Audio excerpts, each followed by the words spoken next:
wakwizeza ko nta kintu bizaba, ahubwo ni ukumva ko wowe ku isi nyine uriho nta wundi muntu murwanira ubuzima, kandi byibuze ukabasha kubana mu buzima butekanye.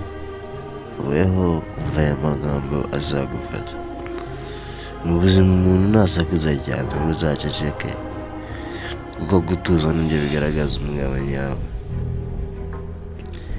mu buzima. Kandi umuntu naguca urwaho agashaka kuguhemukira, utazabikora ushaka kumwishyura, aho muzamwihorere ukomeze intego yawe y'ubuzima.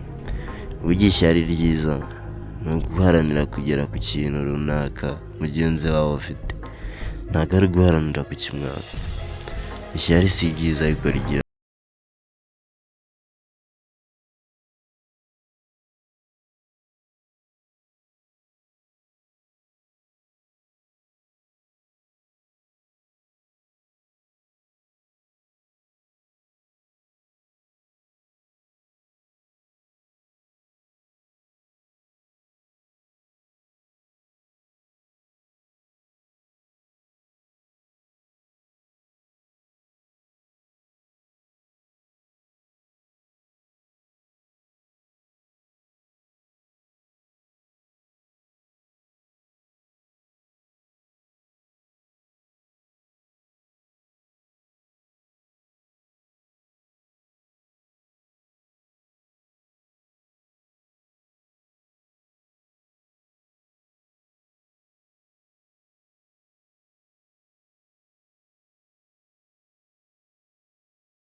akaba ari byo ushyira mu buzima bwawe.